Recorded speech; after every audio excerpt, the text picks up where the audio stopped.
That's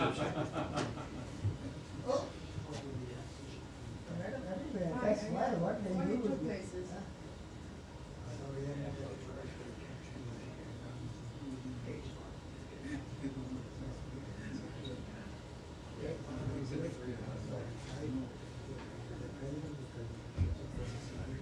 Okay, I will do that. Thanks so much. Cheers. Bye. Hey everyone, we're going to start at 2:15 today.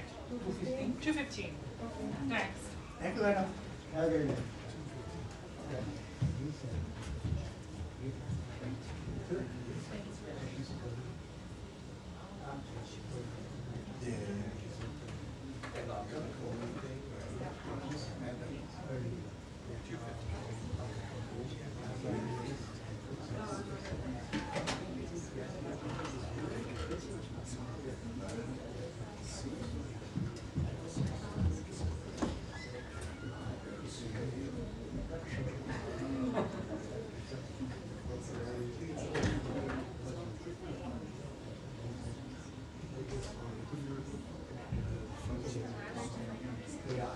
Yeah, master control, just letting you know. If you want to start at 2:15.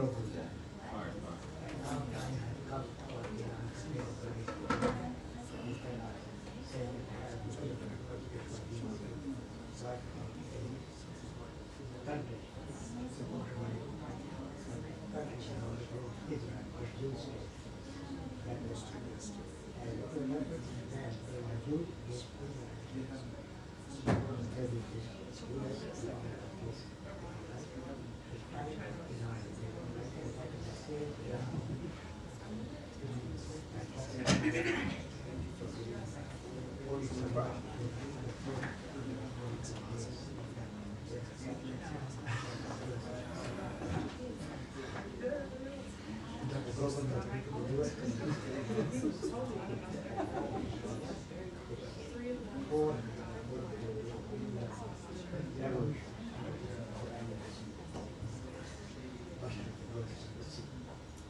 Full term.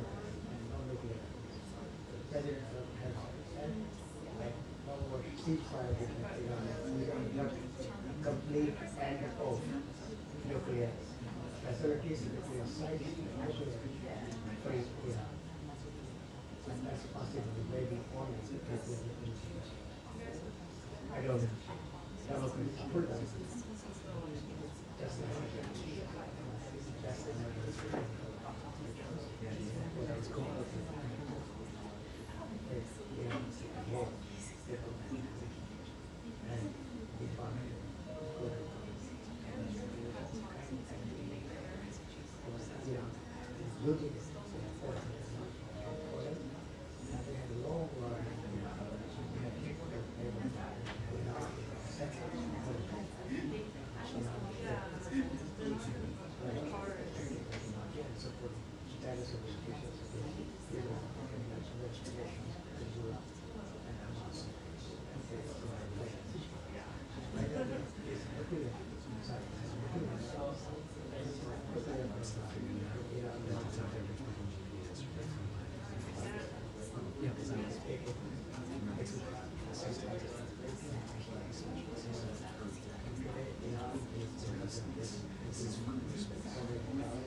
Oh, yeah, that's fine. Yeah, I got it. Yeah, I thought I had a question every time I came. Oh, gotcha. Okay, okay. I'll So see you- which one I have. Okay, okay. Thank you.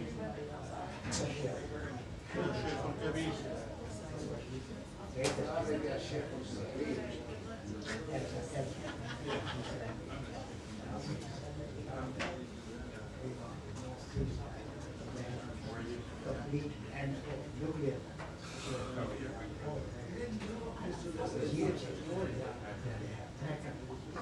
Summer.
Okay. Good to see you.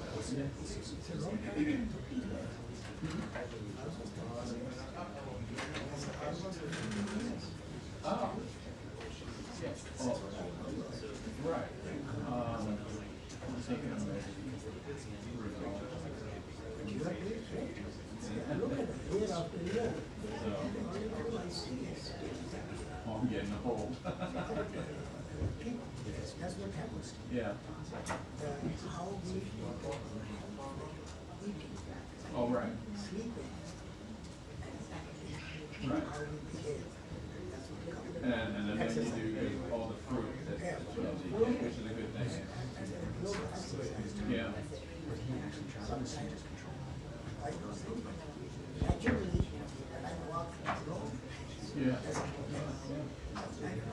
party, walk the way down that hill. Yeah. Okay. Thank you.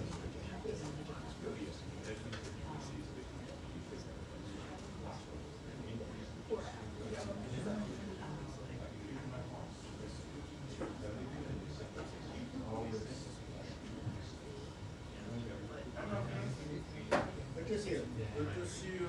Always my pleasure.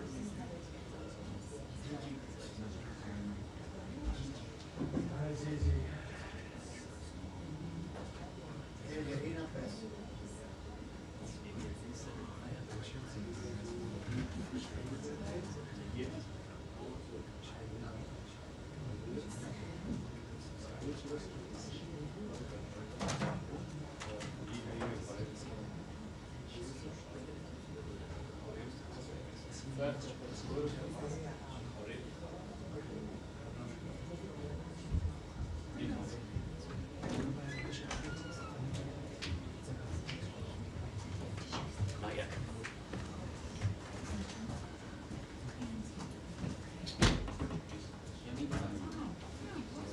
Oh, I like it, personally. Do you want a photo of it? Or?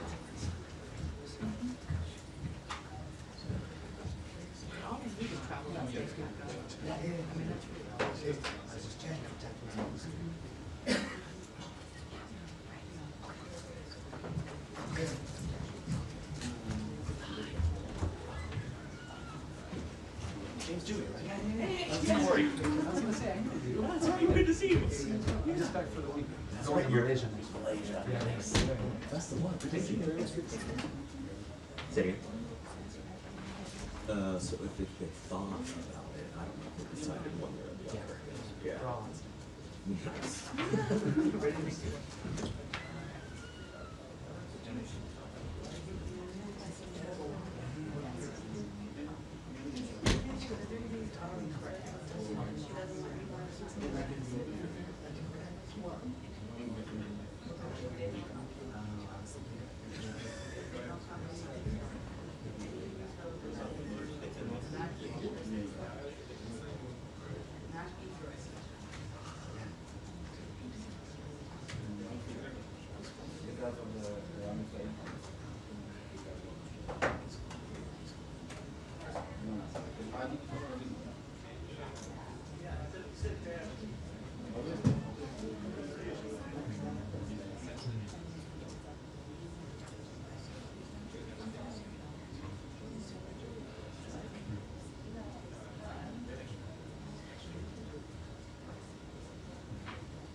Thank you so much. Appreciate it.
Anyway, we need to have to at least with something. At least he did something.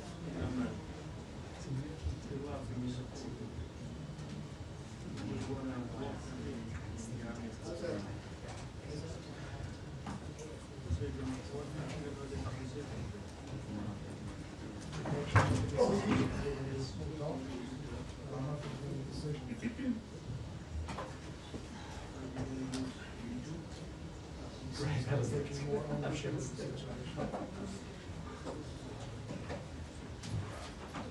I would just say.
ABC is here today too.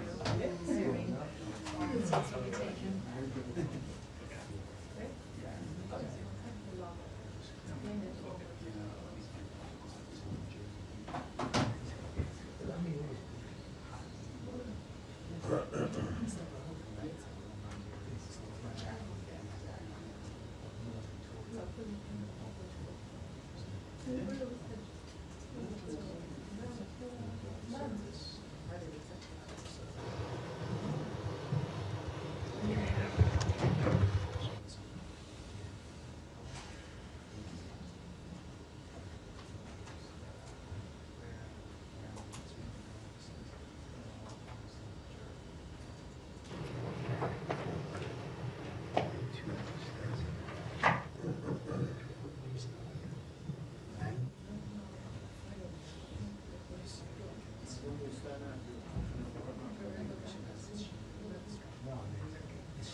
brings you over here today? Go ahead.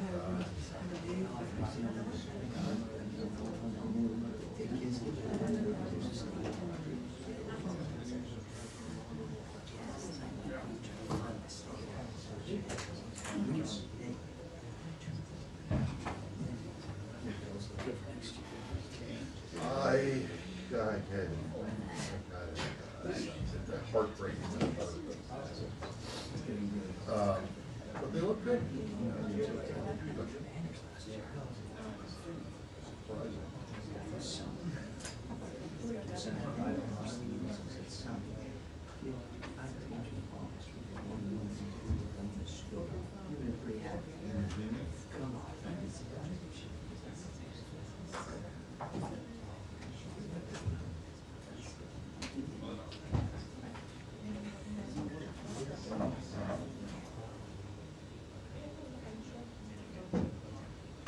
Did they do what you wanted?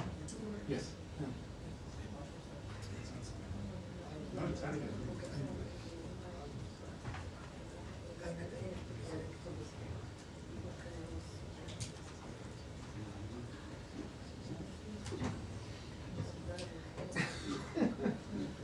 Were you up there? Were you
Thank you, ma'am. Thank you.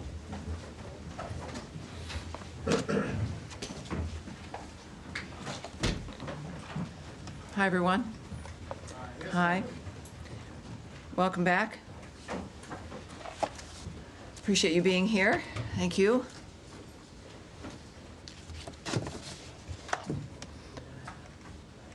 Everyone's set? We're good? Great. Welcome aboard, everyone. Thank you again for being here. For generations, the Middle East has been dealing with the world's largest state sponsor of terrorism, with the attack on Israel on October 7th by Hamas, reminding us of what's at stake.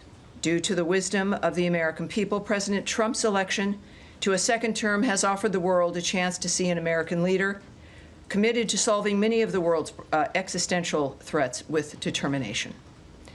Now, as the conflict between Israel and Iran continues, President Trump has also been clear that Iran cannot have a nuclear weapon. Secretary of State Marco Rubio has also stated that fact, as he has traveled the world working to implement President Trump's vision of peace and security. That statement has also been uttered from this podium many times. The fact that Iran cannot have a nuclear weapon is clear. As the White House reminds us, since taking office, President Trump has clearly stated no fewer than a dozen times that Iran cannot be allowed to have a nuclear weapon, for anyone who's unclear on that fact.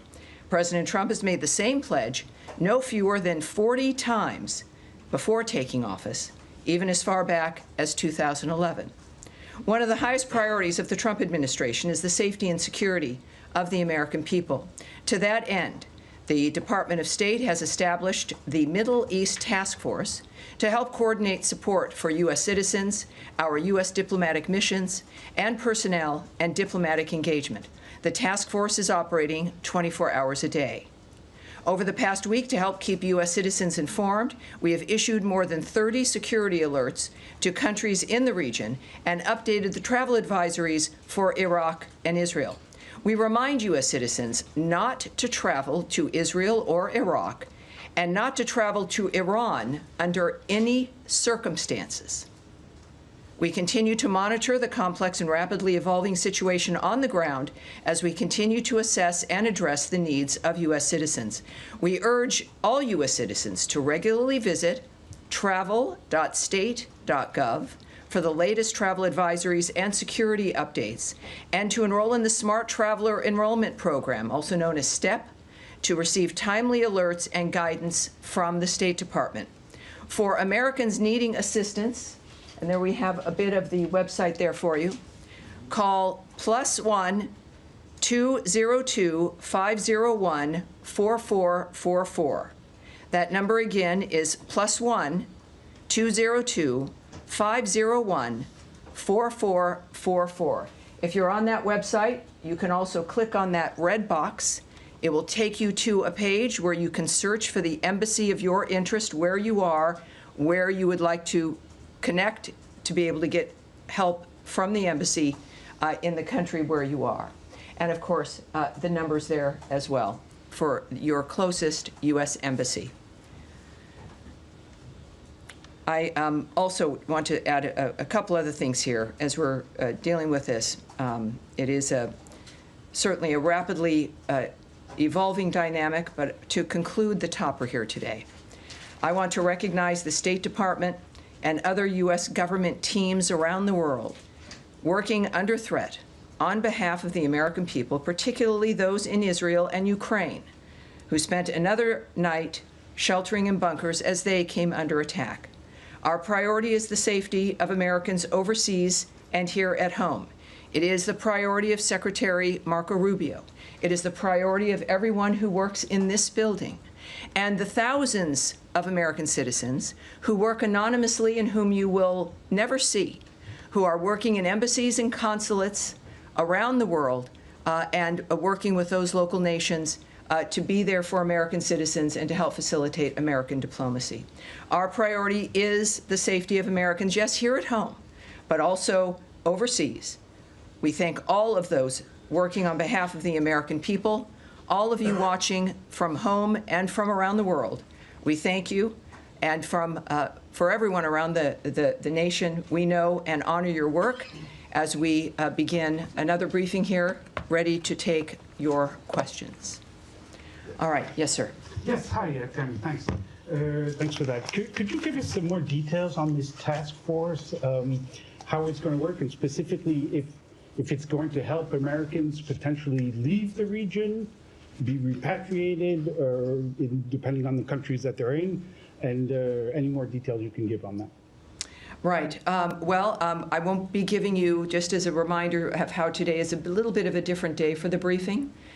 There is always things that I can't say to you. And yet we have a long back and forth. Sometimes we have a little bit of a debate. I won't engage in that today. My responses will be perhaps a bit quicker than usual, and I'll be moving around more quickly to reach as many of you as I can. There will be less that I can answer for you because of the circumstances that we're dealing with around the world. So it is, just want you to know, it's not personal, but we're working on certain things like the task force as an example. The task force is a group of people who are working, taking the calls of people, of American citizens around the world, making sure that they get connected with what they may need in that region. I won't go into the details of all that the task forces do, of course, but it's about information, making sure people here at the State Department and people that we get the information we need, but also people around the world, American citizens, get directed to the information that they may need as well. So I'll leave it at that, but this is something that the State Department does when there's a situation that requires it, and this is one of those times. Tammy, I'm sorry. Could I just ask Sure, about the Matt, phone sure, number? of course. That phone number that you get, if you call that number, which I can do right now, who do you get? You get an individual who is... Task force? Or? No, you don't get the task force. Oh. That phone number is a general phone number. The task force is busy, but it is a separate unit that is established to take the calls to assist American citizens who call to the embassies. Particularly, you're going to be referred to embassies who can help you get what it is you need. So good question. Thank you, sir. All right. Yes, Andrea. Just a quick question. There's some specific consular needs. One in particular that I'm aware of and there may be more than one, is an American citizen in Iran, where there is no embassy, no consulate. Would that be the Swiss protectorate? Would there be other options? Is consular affairs give any advice as to what to do about Americans right now stuck in? I can't speak to any places? advice or information regarding individuals in Iran at this point. And what about American Israelis or Israeli Americans either wanting to come out or wanting to get back home? LL, I believe, has resumed flights in some small measure for people who, some people have kids in Israel and they were visiting the States. And they're American citizens. Is there anything that they can do? Where should they call this number? Well, obviously, if you know, and we encourage every American, when you travel, is to contact your local embassy or consulate, let them know you're there, make sure you know where they are, have those numbers, and that's what I would recommend, no matter where you're traveling, but certainly in the Middle East, is know where those entities are, know where the embassy is. So if you're in Israel, obviously it's Tel Aviv or it's Jerusalem. Are they open? Well, they will answer their phone. So there's contacts that can happen in the midst of all of this.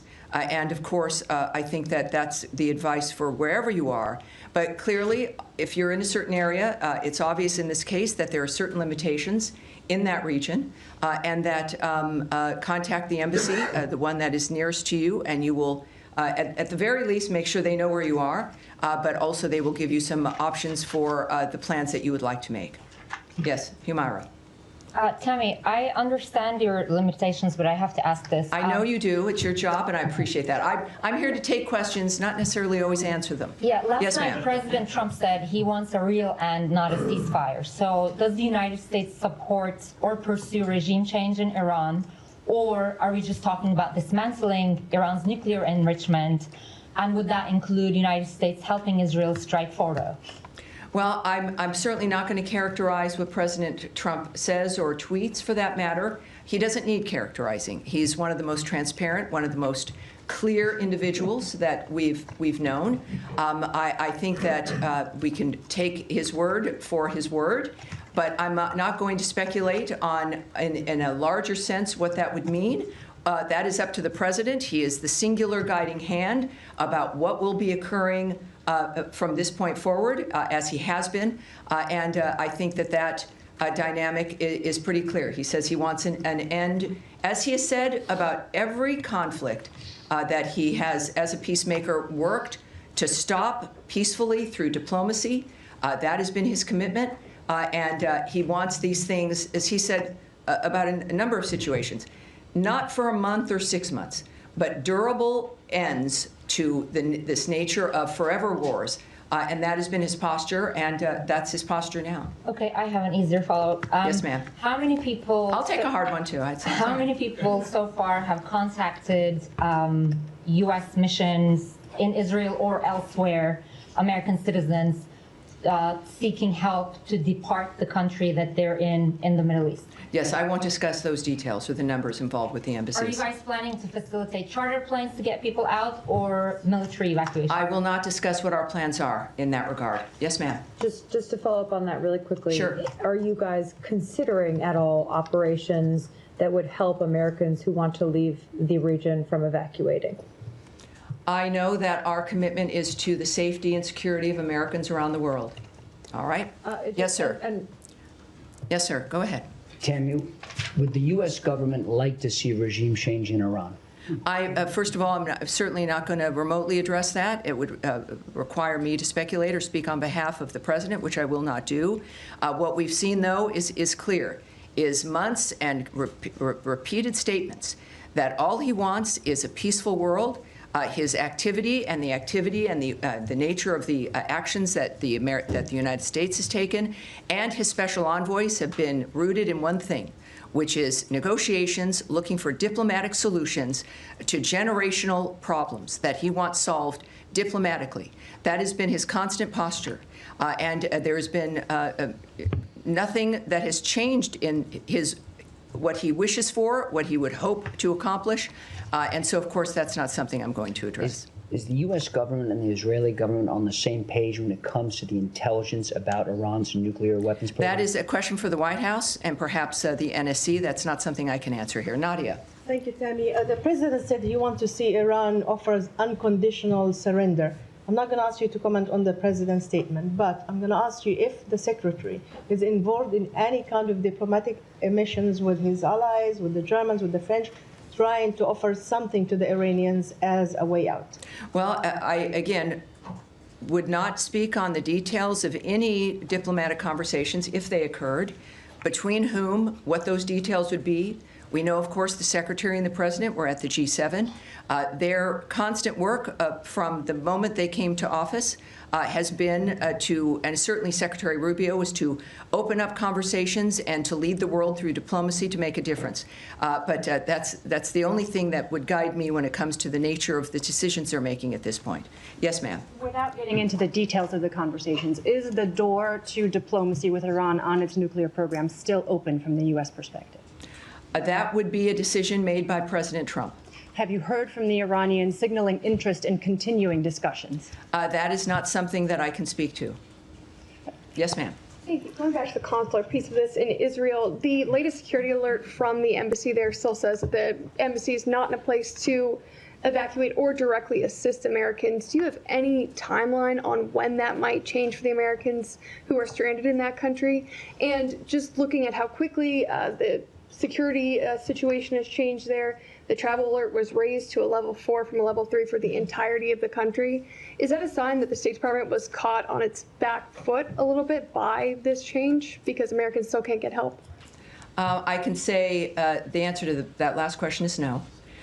We are working 24/7 to ensure the safety and the security of Americans around the world. I can say that the Department of State is always planning for contingencies to assist private U.S. citizens' departure from crisis areas, and we will alert the U.S. citizenry community if there is and when there is additional information to share regarding their options during any crisis, but certainly this one as well. When it comes to how quickly people can expect a dynamic, the American government, the State Department, our militaries, you've seen all of these assets, all of these departments involved in this dynamic in one fashion or another, are working exclusively for the safety of this nation and the safety of the American people, wherever they may be. Yes, sir. Thank you, Tammy. At the top, you said that you're advising U.S. citizens not to travel to Israel or Iraq or Iran under any circumstances. Do you have any more general guidance for Americans in the Middle East, more broadly as a region? Are there other countries that you're advocating people depart from? Well, at our website, we have our travel alerts. We also have moved them on our State Department Twitter, our social media accounts. Those are for the public to see. Would there be, what is the specific one for people to look to if they want to look for specific country travel alerts? Is it travel.state.gov? So travel.state.gov, and you will see every travel alert there for you, depending on if you're going to be traveling. It is not just for the Middle East, or if you're in a country right now, you can get your information there. Yes, sir. Thank you. Two questions. In your topper, you also recognize American diplomats serving in Ukraine and Israel who spent another night in a bunker. Yes. But one of American citizens happened to be killed by the Russians last night in Ukraine. Do you have any comment on will the U.S. government act to protect American citizens in Ukraine? Yes, we are aware of last night's attack on Kyiv, which resulted in numerous casualties, including the tragic death of a U.S. citizen.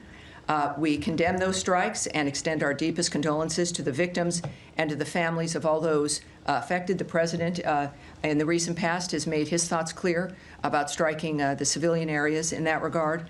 And just to reiterate again, which is at the thread throughout all of the work that we do, is the Department has no higher priority than the safety and security of U.S. citizens abroad, and we can confirm the death of a U.S. citizen in Ukraine, and we stand ready to provide all possible consular assistance. And out of respect to the family during this obviously horrible time, we have no further details to offer in that regard. And second topic, in light of Israel-Iran tension. Some of our colleagues from VOA Persian service were called back reportedly.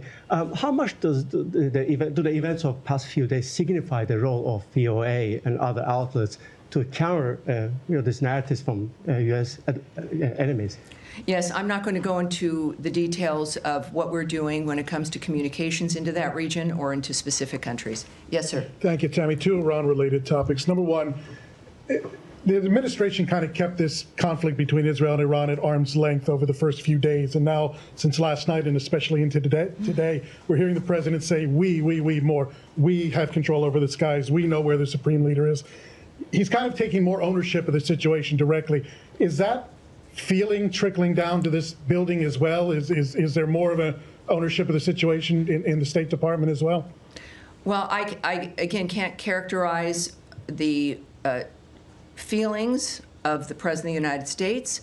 We know that he is our lead. We know that he is the guiding hand. We know that he is one of a few who know all the details, and he is clearly has a mission and an agenda that has involved diplomacy and changing the world for the better for people. In the meantime, of course, things change. Our experiences change.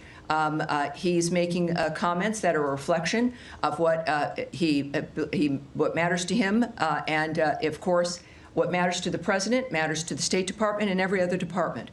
I think that it is fair to say that his leadership and his re-election to the second term was because people here in the United States were tired of the status quo.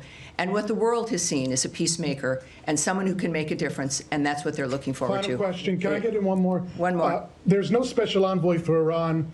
Several key locations in the Middle East don't have a confirmed ambassador. We speak often about the day after situation in Gaza.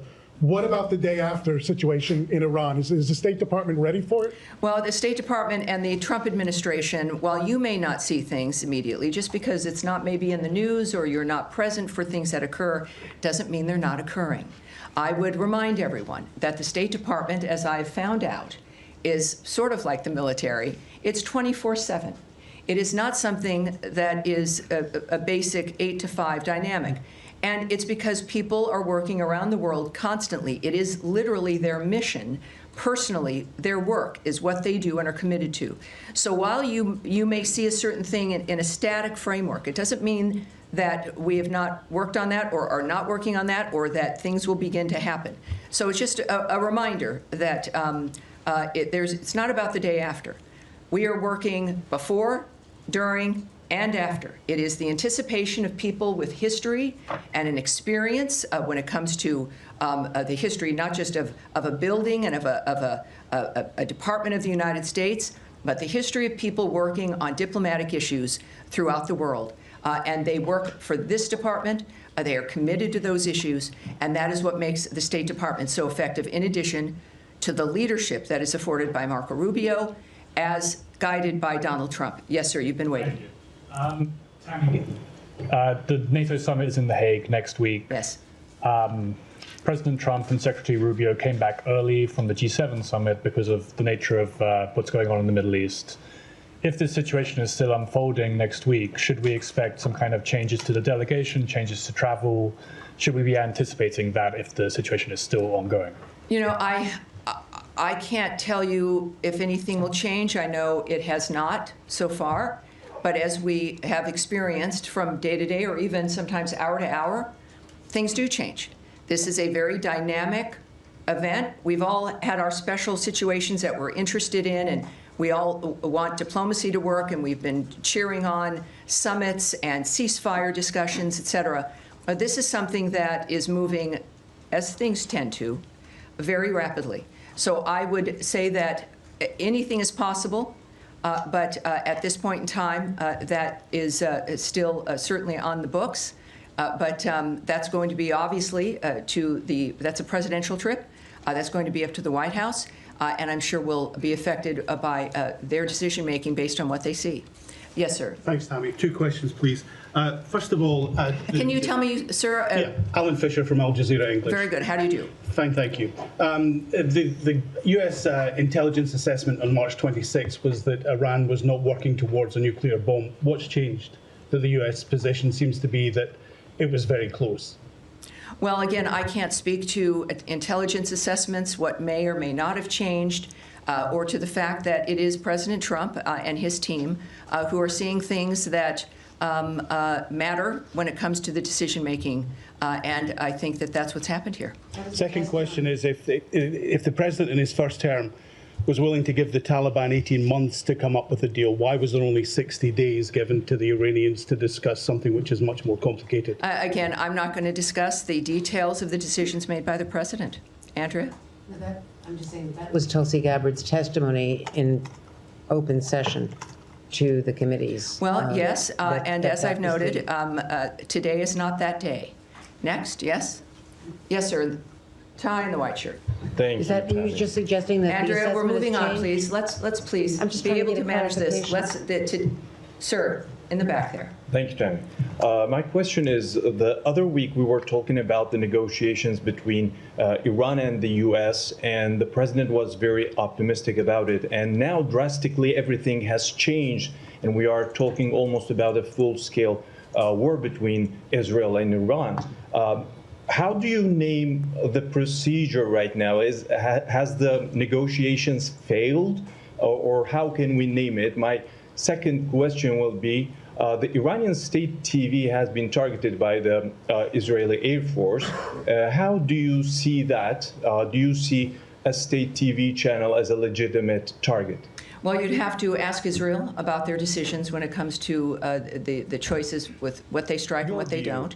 And on your first question, which now is already, what was your first question? My first question, after all this, after these escalations, how do you name well, the process? I would say that you would look to the President of the United States for how he is characterizing what has occurred. And he is very open and transparent with that, and does it with his many conversations with the media and also on Truth Social. He is clearly accessible, certainly with his remarks, and he has said a number of things on social media that I think might answer your question. Yes, Saeed. Thank you. Very quick question on Gaza. Can I do that? Of course. Well, yeah. Are we continuing still with it? I will come to you on Gaza, Saeed, I promise. But let's continue with the topic at hand. So yes, sir, in the back. Thank you so much, Tammy. Two questions. One question on Iraq related to Iran. Iranian-backed group Qatar Hezbollah threatens the U.S. against interfering in the Israel-Iran conflict, which they said any American intervention in the conflict would prompt the group to target the U.S. interests across the region. How have you reached to the Iraqi government, and what's your message to these groups? And the second question, what's the State Department's assessment of diplomacy? Have you put diplomacy on a side, or you still believe that diplomacy can work with Iran? Well, again, I'm not going to comment on the nature of how the White House or the President or the DOD will respond to certain remarks or demands made by someone. So you'll have to ask the DOD regarding their reaction in that regard. I would also, though, I know that the President's Truth Social, he's made it very clear, even I think today, and I think I've got that right here. This is, again, one of the things we've learned about President Trump is that when he tweets, when he speaks, the world watches, and it's the most clear framework that we can learn of his approach. He has,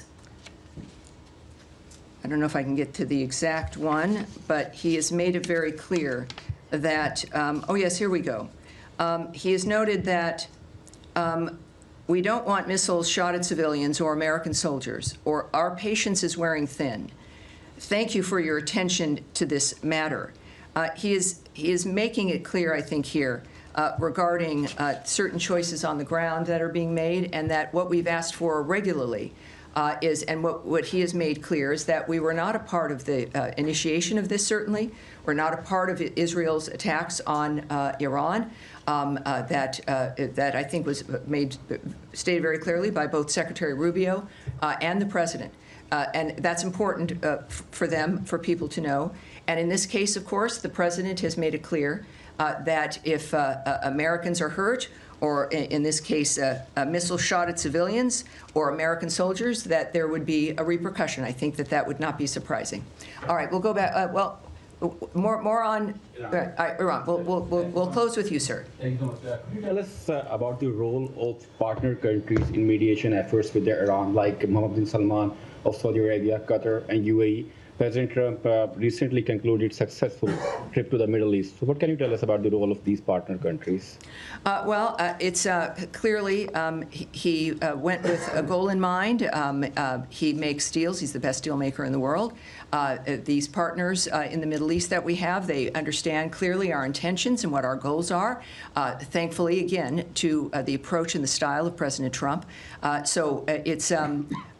think that when it comes to, again, the best person who could explain his feelings and thoughts about what's accomplished on any issue is the president himself. So I'd refer you back to what he writes and what he is posting on, I think, a very regular basis, which is helpful to people like me, and I think to the world at large as well. Despite Israel's concerns, can I one more? Despite Israel concerns, President Trump is still trying to negotiate with Iran for a nuclear deal, showing that his priority is peace in the region. President Trump has once again recently offered to mediate on Kashmir, but the Modi government says that they don't need Trump's help. Does President Trump need Modi permission to bring peace in South Asia by resolving the Kashmir issue? Well, yes, this is every country, as President Trump has stated, is a right to define its own future. He offers his help, and it's up to whoever he's offering it to whether or not they'll accept it. We live in a fascinating, exciting time where we've got a man who can make the difference, and he's generous about making that difference. He could have chosen to have this term be about anything other than peace and making America great again. But he's stuck with that. He's committed to that. It is part of his overall commitment to the country. So I would not speak to the nature of another country's decision-making. That's up to them. But I think all of us are grateful that we have a president who's willing to help and wants to help. Now, you have one more in Iran, and then we'll go to Saeed. Can you confirm a report that the former Iranian President Mahmoud Ahmadinejad has been killed in Tehran? I can't confirm that or report on that or discuss it. All right, thank you. Saeed. Thank you. Very quick question on Yes, Gaza. sir. In the last 48 hours, or the last 3 days, dozens of Palestinians have been killed at the aid centers and so on. With everybody focused on Iran, is this situation still garner some interest or attention from this building or from the United States of America? And are you urging the Israelis to hold off whatever the amount of firepower they're firing at these aid seekers? Well, we of course are always saddened to hear reports about any mass casualty situation or shootings. I don't know who isn't, no matter what the dynamic. The IDF has said a particular incident is under review, and that is helpful, and we'll see what their review comes up with. In the meantime, I think it is important also when it comes to the nature of the efforts to get aid and food to the Gazans.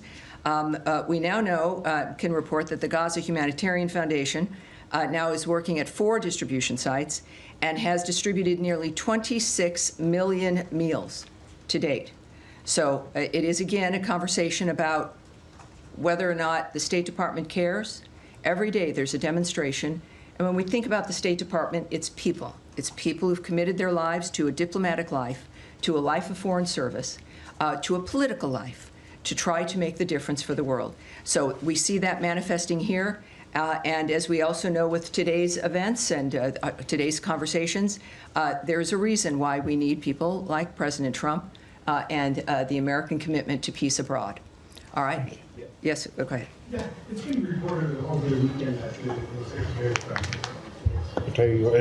President would expand the travel ban to 36 other countries. A lot of them, from what I understand, are in Africa. There's already 19 countries that are affected by the travel ban to a different extent. Can you share any details, elements you have on this plan? I'm going to speak a little bit about it, not into the detail of what about the decision-making or the process in that regard, but we are, of course, committed to protecting our nation's citizens by upholding the highest standards of national security and public safety through our visa process in particular. as laid out in President Trump's Executive Order 14161, protecting the United States from foreign terrorists and other national security and public safety threats, the visa adjudication process has got to ensure that U.S.-bound foreign travelers do not pose a threat to the national security and public safety of the United States. That is, I think, a very low bar, and is a bar that every nation should be able to adopt. To protect the national security and national interests of the United States and its people, the Department of State and other U.S. government agencies assess other countries' security capabilities, information sharing, and identity management practices, exploitation of the U.S. visa system, such as overstay rates, and failure to facilitate the repatriation of their removable nationals.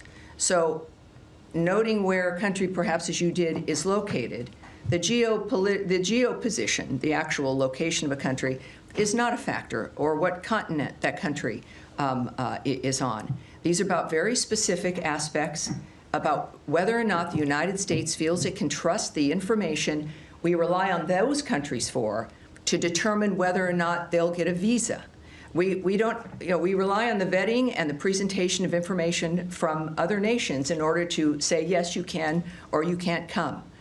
In this particular instance, I think that it's clear as we're looking at providing a period of time, countries being told if they don't get to that point where we can trust them, and they've got to change the system, update it, do whatever they need to do to convince us that we can trust the process and the information they have. So that is the goal of this. The Secretary will have the discretion to determine whether or not someone is on that list, as we then also continuously vet the nature of what's happening within these conversations. And the goal is so that we can all move forward, so that people can come to the country. And that's our goal. All right. Yes, sir. Yeah, but I don't know why you're so far in the back, Michelle, but I'm sorry. With NPR, yes. Yes. Just following up on that, there was a deadline given for these 36 countries tomorrow to come up with their action plan. I wonder if you've heard back from any of them yet? That's incorrect. I can just tell you that that's not correct. The fact is that they will have a considerable amount of time to rectify whatever the situation is that the State Department has determined is affecting the nature of our trust in how we issue a visa. All right? Yes, and we'll take, yes, sir, with the beard there, yes. Thank you. Has the United States... Can you tell me your name, sir, and your outlet? Mustafa Abdo, Shafaq News. Okay, welcome aboard. Thank you. Has the United States received any official request from Baghdad to help prevent Israeli overflights in Iraqi airspace? And what is Washington's response to such a request? Again, you would need to speak to the Department of Defense and the White House regarding that. I won't speak to the details of conversations, certainly about anything of that matter involving any country. And I think that will be it for today. As we return, thank you all for your patience, and I expect to see you again later in the week. Thank you very much, everyone. Thank you. Thank you. Appreciate it.